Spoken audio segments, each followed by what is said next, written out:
Station, this is Houston. Are you ready for the event? Houston, station's ready for the event. Google Plus moderator, this is Mission Control Houston. Please call station for a voice check.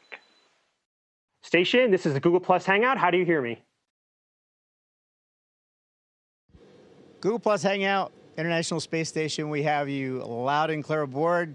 We have our own way of hanging out up here. Watch my buddies hang out. We're ready to hang out with you guys. Welcome aboard. Awesome. We have a lot of questions for you guys today, so let's start with our first one from YouTube. I'm Kristen Lau. I'm Maria Raggi. And we're from Union High School in Iowa. Our question is, what is the exact purpose of having humans live on the space station? Thanks. Over. Well, the whole point of having a space station is to have some place in space where people can take their ideas. We have a huge power supply up here. We have a lot of rack space, and we have a lot of scientists on the ground with a lot of ideas about things to do in space.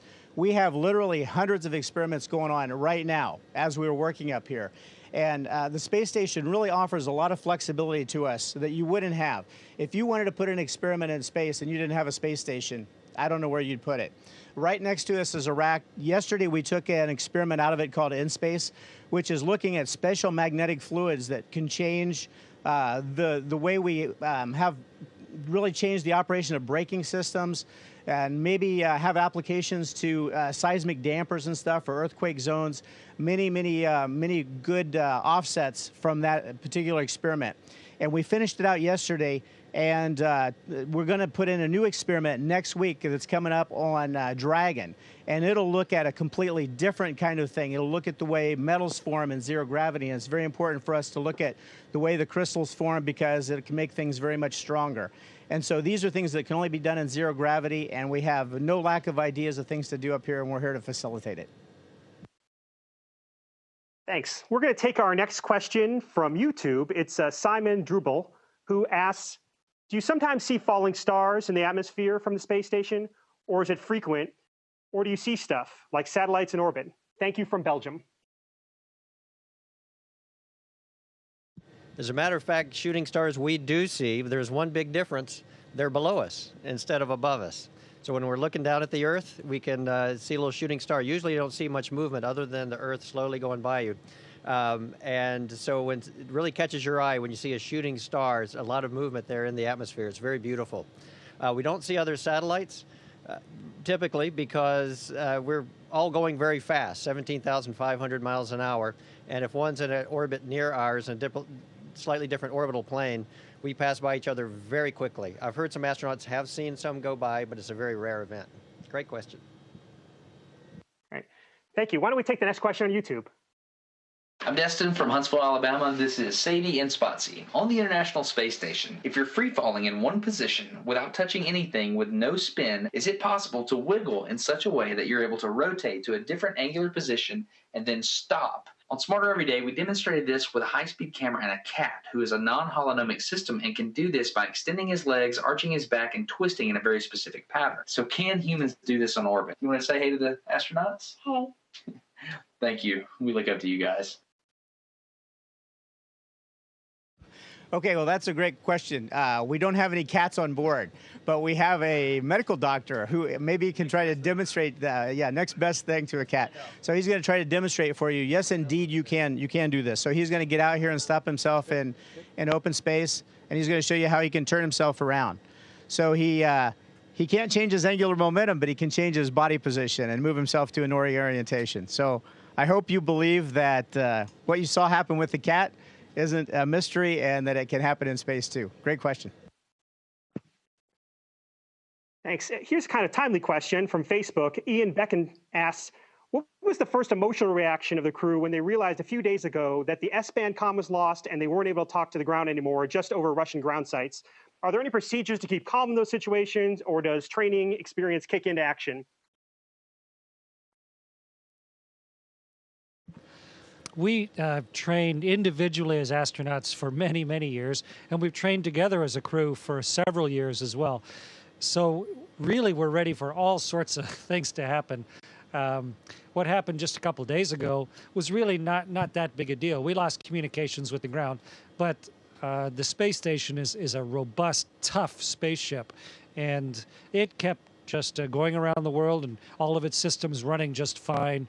We worked together as a crew, following the procedures like we trained to do. It was actually pretty nice. I was sitting there typing on the main interface. Tom was running the procedures with me, and Kevin, as the commander, was staying back, watching how the whole thing was flowing and making sure that we were headed down the right path.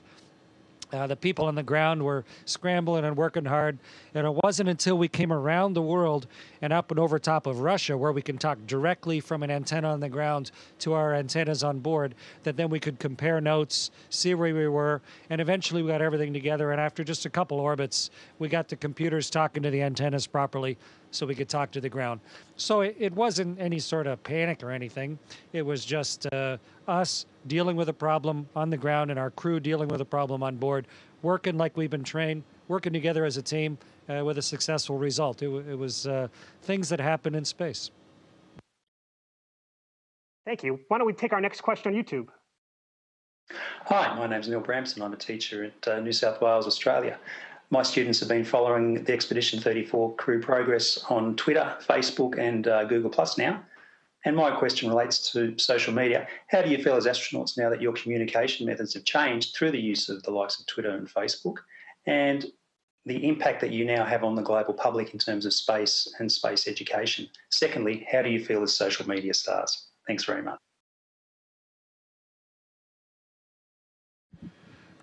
I don't think anybody tries to use technology to push back the edge of the human experience more than we do.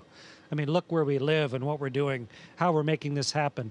And so we constantly try and take something simple, but then apply it in a new way and allow it to improve our understanding, really as a species. And we are, for the first time in history, with this space station, as a planet, as a species, we're leaving Earth. And it is just, it's too good an experience not to share. And with technology that we have now, with the communications capability that NASA and others have put on board here, we can real-time communicate as people with pretty much everybody on Earth who has a computer or an iPhone or something. And so with Twitter, which is a really handy way to do that, we can take a picture or have a thought here on board and just in a matter of a few minutes, get it down to the ground and spread around the world. That's wonderful for viewing things like the big tropical cyclone that's off Madagascar right now. It's a great way to communicate the transient emotions and the thoughts that go through us as we are experiencing this really on behalf of everybody.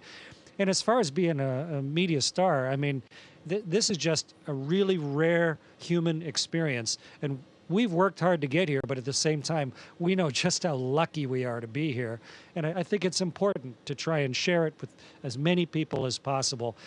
But something else to remember, everybody around the world, if you just choose the right time of day, you can look up and watch this star go over as well. And that's a pretty nice touch back and forth also.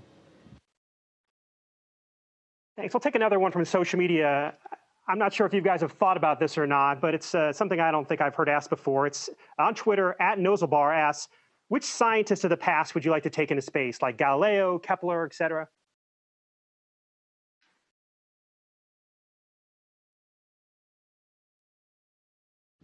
Well, for me, it just popped right into my head, Isaac Newton, because we see what he could only imagine. We see it every day in everything we do. Large objects that we can move with a push of a finger, although it takes a little bit of time to get them going. Small objects that bounce around very quickly. The angular momentum demonstration you just saw. All of these things, it's really hard to believe that he was able to imagine these things. And I would love for him to be able to see it. Great. Why don't we take another question on YouTube? Hi, my name is Jennifer Gates, and I'm a high school science teacher in the Midwest of the United States, mostly teaching chemistry and physics.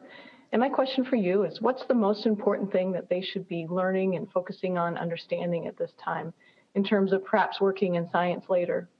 Or what do you feel like the most important thing was that you took from your high school science courses to help you get where you are today? Thank you.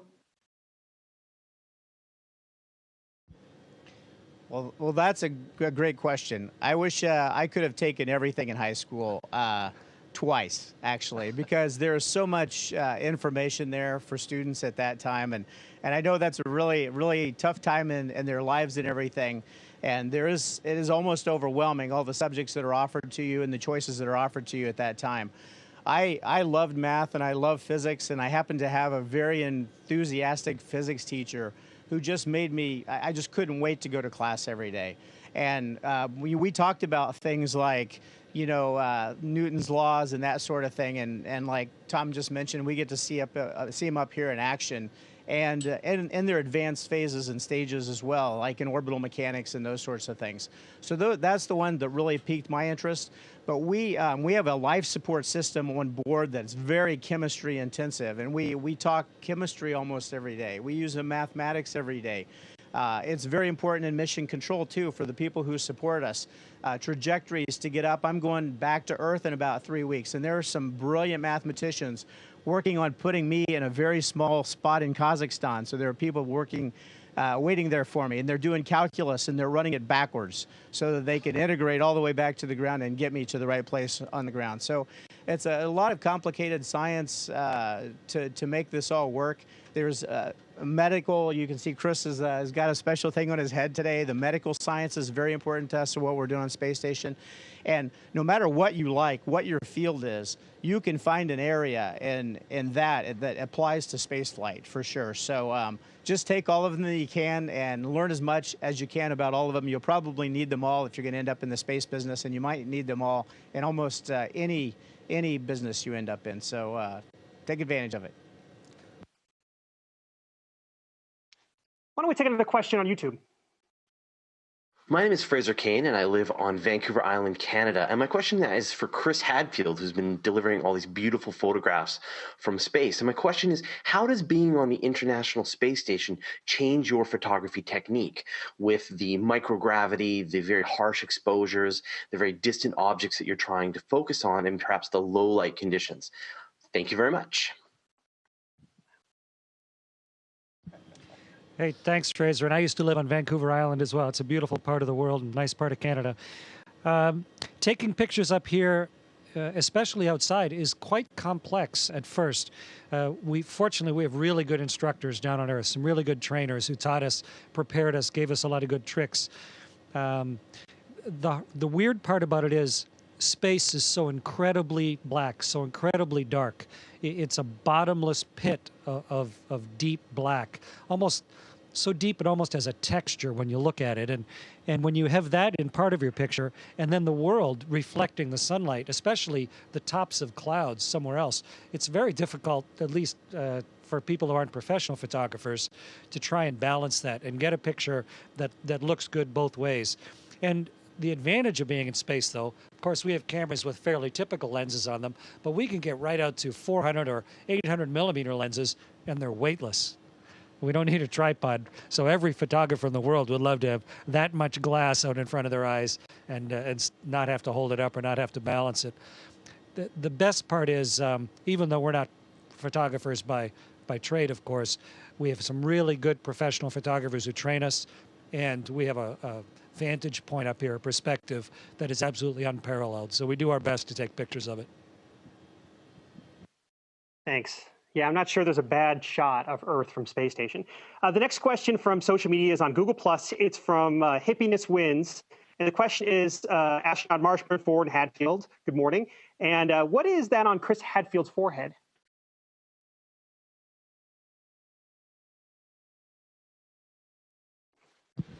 Well, what he has on his forehead is actually a temperature probe. So it's two things being investigated here. Number one is the technology. It's really nice to be able to measure body core temperature without having to get too invasive.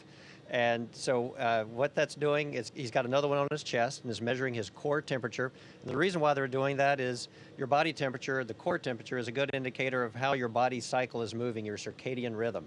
We don't have sunrises and sunsets coming through the window like you do on Earth. We have 16 a day, actually, so it can really mess up your circadian rhythm. So they're learning a lot about how our body functions through this kind of time cycle that's very strange. And it has a lot of implications for people that do night shifts and that work extremely long hours, and for astronauts living in space, how we can improve work efficiency and improve rest as well. Great. Let's take another question from YouTube. My name is Mira Richmond. I live in Bolivar, Missouri. I am in 2nd grade and I am 8. The other night at dusk, I saw you guys fly over my house. How long do you guys stay up there in the space station? Who has the record for the longest, for staying up there the longest? Thank you. That was a good one. Yep. Well, I'm glad you could see us. Hopefully one of us was waving back at you. We can stay up here about 6 months, and that's actually a limitation of our spaceship that gets us here and brings us back home again. It's certified to be up here in space for about 6 months. Humans can stay up longer. The longest is Dr. Polyakov. He's a cosmonaut, and he lived on the Mir space station for 14 months, actually. So, and we're going to have a few astronauts and a cosmonaut living up here for up to a year here in the next couple of years or so. So right now, as far as we can tell, there's no limit how long humans can stay up here, as long as we have the machines here to keep our bones and our muscles strong and have enough food and water and such, and a lot of great work to do, such as we're doing here right now. And of course, the view of the Earth helps us stay up here a lot as well. Great. We'll take another question from social media. This is from Facebook. Sheila Averbush asks, what was the most influential book you read that helped inspire you to go to space?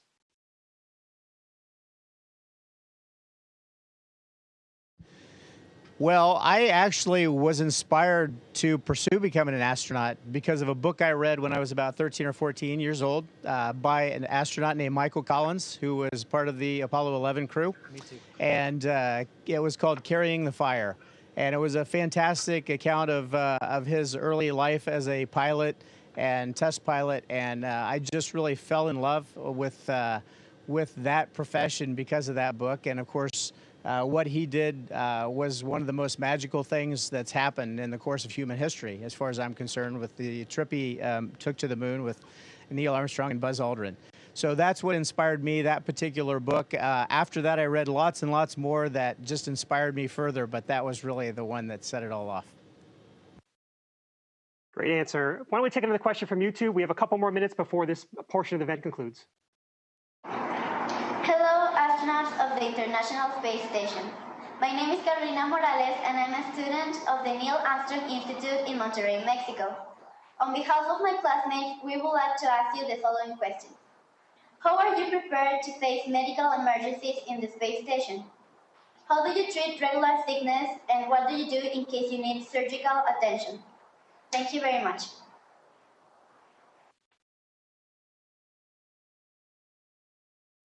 So we can actually handle some pretty big emergencies up here, medical emergencies. First of all, we always have 2 crew medical officers on board. They could have any background, but they're trained to apply first aid or take care of emergencies that can keep somebody alive for up to 24 hours. I happen to be a doctor, but there's no requirement to have a doctor up here all the time. But right under our feet here are some medical kits, and they are packed full of everything you need, from, say, an aspirin to an IV if you got really sick. The big answer, though, is if we ran into a big problem, and that's a defibrillator. We hope we never have to actually use that, but we know how to use it. That's the emergency kit, the big red kit. The big answer, though, is our Soyuz is our ambulance, and we would hop in the Soyuz and bring somebody home if we thought that they were going to be have a real big problem or even die from a medical problem up here. Not to mention all the doctors on the ground who have not only been preparing us, but preparing this equipment and the procedures and the techniques, but also would be giving us advice real time if something happened. Space motion sickness is really common. There's about 3 out of 5 astronauts get it. We've got some medicines to take care of that, so it's really not much of an impact anymore. Thank you. That concludes our portion. We really appreciate you guys from joining us on International Space Station. Please stay with us for more questions from astronauts here on the ground.